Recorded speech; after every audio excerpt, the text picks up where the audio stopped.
Good afternoon, everybody. Welcome to the Bead Mat by the Alluring Bead Boutique. I'm Katrina, and I'm going to talk to you today about show you a few examples of things that I've been working on with my little basic setup for metalsmithing at home. So, I've done 3 videos so far, and 2 of them were involving elements that you will need to understand if you're going to do any type of soldering. But in the one video, which was the bench pin and the jeweler's saw, I showed you guys how to cut out this little heart. And this is what my finished little charm came out looking like. I textured the heart, and I textured around the edge here just to give it a little extra definition. And then I took my hole puncher and I punched a little hole here, and I made a little 20 gauge copper wire jump ring and just put it through there to make this into a little charm. So that's something you can do without having to solder. These little head pins I made myself. I took some 26 gauge wire, and I used just 2 pairs of pliers. I used a pair of hemostats and a pair of pliers, and I twisted this wire by hand. There are ways you can do it using a drill and things like that, and you can buy wire that's already twisted. I was just playing around one day to see if I could figure out how to twist some wire, and so it came out pretty good. So then I just took some pliers and did 2 little spirals here on the end and made 2 cute little head pins. And so when you twist 2 pieces, or when you twist a 26 gauge wire together, it got really nice and hard and firm and stiff. It actually is more like 20 gauge wire, the diameter of it once it's twisted together. But that was just a cute little trick, and I'm going to use those on something pretty soon.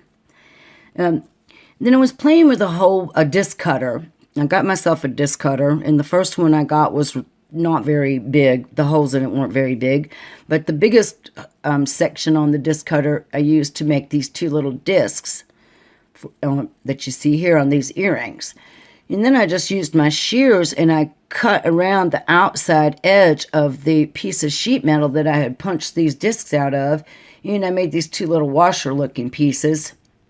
And then this is a piece of 20 gauge copper that I flattened and shaped a little bit with my pliers here. And I made the little paddle ends. And then I just punched some holes in all of these things with my little hole punch. And you made some 18 gauge brass jump rings and put them together. And then I made the ear wires out of the brass wire as well. And it came out looking like these cute little kitty cats. And then I actually put these into some liver of sulfur, which I talked about in the video about pickling in sulfur. And it put this beautiful color onto this brass. Nice little antique-y look to the brass finish. And the wires are not patinaed, but you can see the difference here on the washer and the little disc, what it looks like when you use some liver of sulfur on brass. And it turned the copper really black, but then I took a piece of steel wool and I scrubbed a lot of it off, and so it just looks like these little tails are just lightly antique looking. And they came out really super cute. And I made this little bead cap out of some copper sheet metal, which is 24 gauge. And I made a paddle head pin, which I then, on this end, I made a wire-wrapped loop to hold this bead cap onto my little flat coin bead here. And this little bead is a Hallcraft bead that I got at Michael's. It's a stone disc bead. It was really pretty.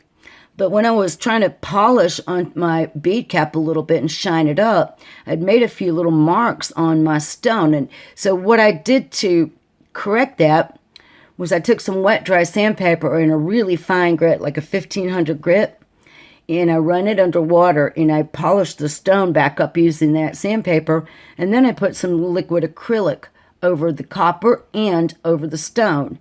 And what that wound up benefiting me for is now this copper has not retarnished back within a few days. Like, copper will get a brown, hazy tarnish look to it within just a matter of days, or if you touch it a lot, it can happen overnight. But that clear acrylic I put on there for a coating actually stopped that from occurring. And it came out really cute. And I'm going to use that in a pair of earrings or just as a little, some type of little pendant or something. But it's really, really cute.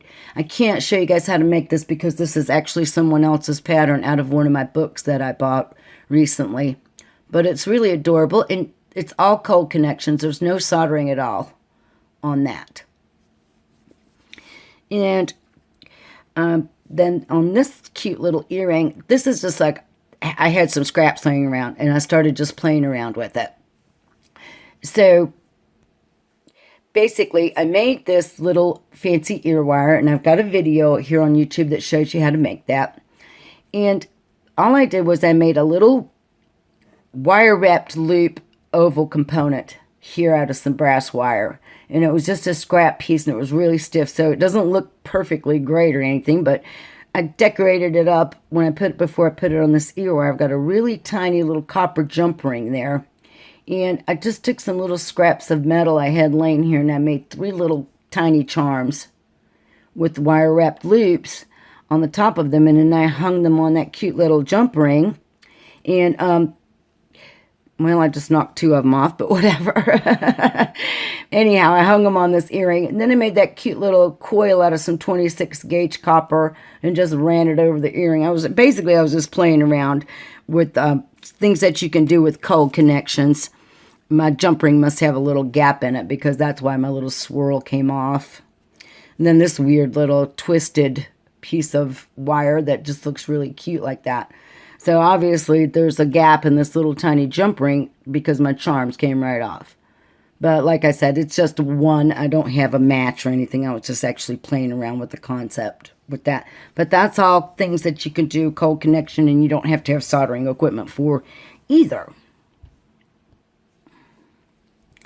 Now I'm going to show you a couple of things that I have made that I did use soldering for. And I'm going to talk about a little bit about the techniques I used to make them. So these little cute little saddlebag looking earrings, I just really basically finished my concept of how I wanted to get them to hang. I did not do it like the lady's class that I was taking that actually the concept came from for this portion. And I also put these little bottom parts into some liver of sulfur here, and they are made out of brass. And then these little copper elements here, one day I was playing around with just melding some copper wire, and then when you melt it, it forms a little ball. So once I cooled the balls off, I took a hammer to them, and I shaped a couple of them into squares, and I shaped a couple of them into circles.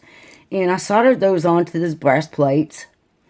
And like I said, I had put them into the liver of sulfur, so the copper had turned black.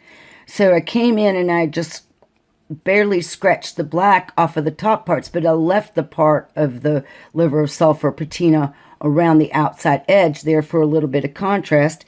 And then I just poked 2 little holes up here, and I made some copper jump rings. And I've got 2 larger ones, then 2 smaller ones on each side, and then the larger one up here to connect the 2 chains, and they're hanging on a brass ear wire that I made from the wire that I have. And I think they came out pretty cute. That's what the back looks like. The patina looks really beautiful on brass. It gives it this pinkish hue, and I really like it. So I got those cute little pair, and I finished dealing those out this morning and making my little jump rings and putting them together. And I think they're really adorable. But the only soldering I wound up having to do was soldering these little copper pieces onto my little plates. And I used my jeweler's saw and my bench pen to make these shapes here.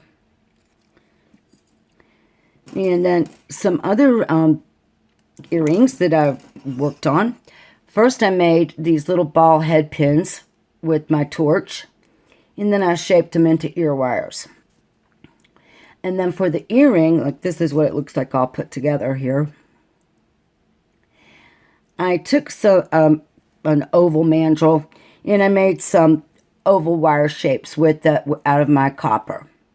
I soldered them together, and then I hammered them flat. And here's what that looks like separate. And then I did the same thing with some brass wire. and I made little circles. I soldered the ends, and I hammered them out. Then I took some 26 gauge copper, and I wire wrapped these two together. And at the top I have a little wire wrapped loop, and I used the same technique that I used in the little wire wrapped circle components back around the holiday time, and I'll throw a link up to that, to create this little loop at the top. Let me grab my little pair of pliers here. So then all I have to do is open up my little ear wire I made and hang my little earring component on there, and then close it back up. And that little ball pin there at the top of the loop just adds an interesting little element to the earrings. So those were made mostly with soldering, but some cold connections as well, where I used wire wrapping to put the components together. So that's a cute little idea. While I'm talking about the ball head pins, and I've made several pairs of earrings using the ball head pins, but I have some pink plated copper wire in 26 gauge. You know, twisted it up, and I thought, let's see if I can make a ball head pin out of it. Well, let me tell you that you cannot solder on that pink wire without it, because it's a color coating. It scalded the wire black. But what I did was I went ahead and I cleaned it all up, and I took some other ball head pins that I made, and I take one of these circle components like this, and I just started wrapping those little ball head pins all the way around and leaving the little balls poking out in certain places just for an interesting little touch.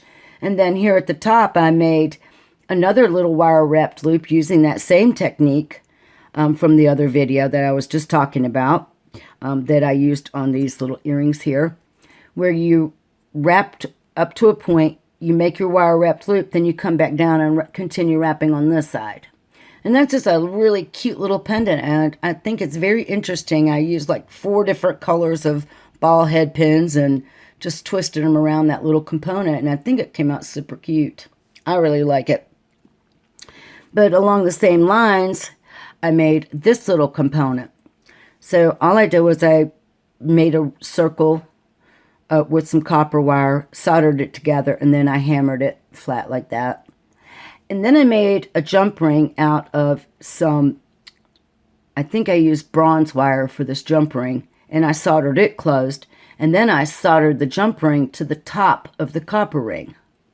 Now this hasn't been finished, so you can still see, you know, where the silver solder is showing somewhat. I haven't, you know, sanded it down or polished it or anything yet, because I was playing around with the idea of maybe putting another little jump ring here, hanging down in the center, that you could hang a little wire wrapped bead or stone off of.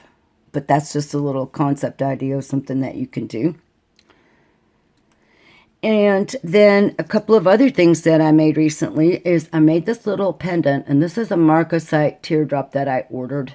I don't know the exact measurement right now because I'm not looking at my computer, but this is where I finally got brave enough to do some soldering with some sterling wire.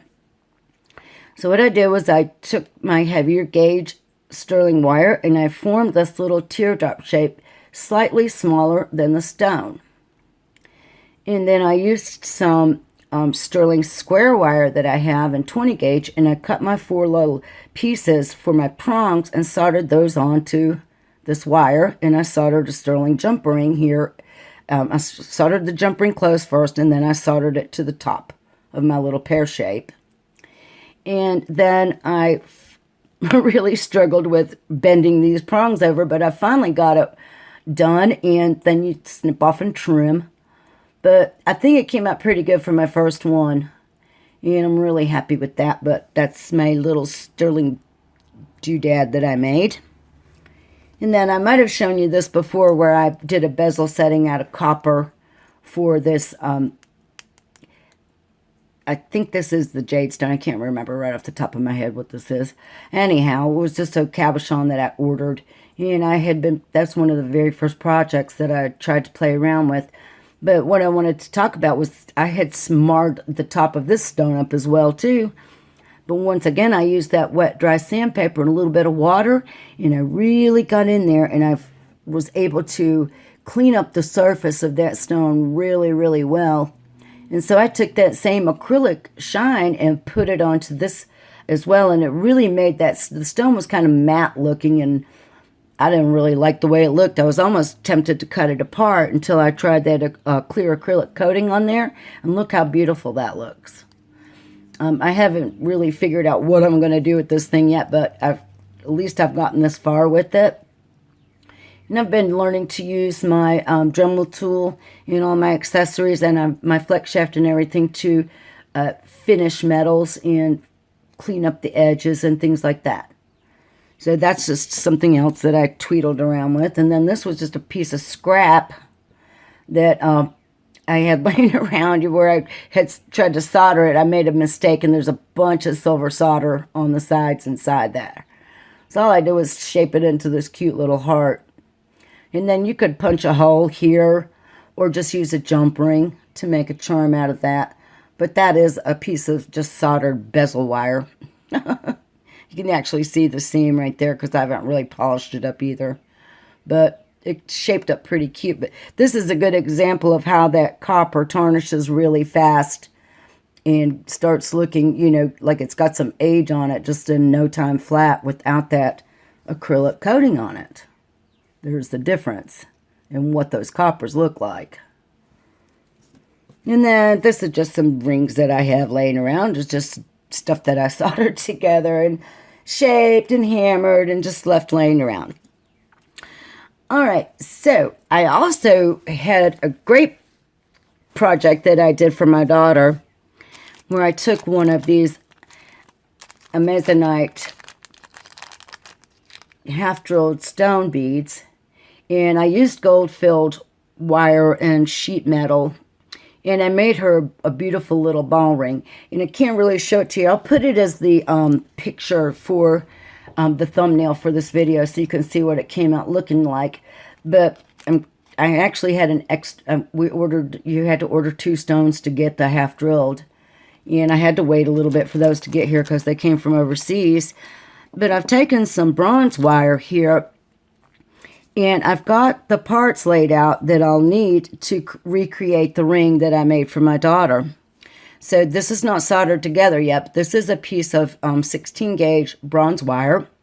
I've already shaped it around my ring mantle. I flush cut my ends here, and I've got them sitting together ready to solder together. And for her ring, I took a slightly larger disc than this piece is, and I used a dapping block and created a dome, somewhat like this brass dome. And I soldered the peg to hold the stone into place down into the little dome shape, like that. And then after the ring band was soldered together, obviously, I flattened the cup out a little bit and soldered it to the ring also, like that, so that it made the cute little ring. But these pieces here, which I have laid out, are what I'm going to use to make this exact same ring, only I'm going to use the bronze instead of the gold fill. And so I'm going to do a little bit of a project video on that for you guys and put that up in a separate little video. So I just wanted to show you some ideas of what we can do.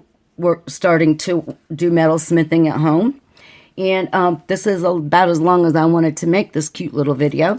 But that is it for today. Jump over to the Bead Mat and subscribe to my channel. If you like these videos, please click like and subscribe to my YouTube channel. Subscribe to the Bead Mat newsletter. And I will see you guys back here real soon. Thanks for watching.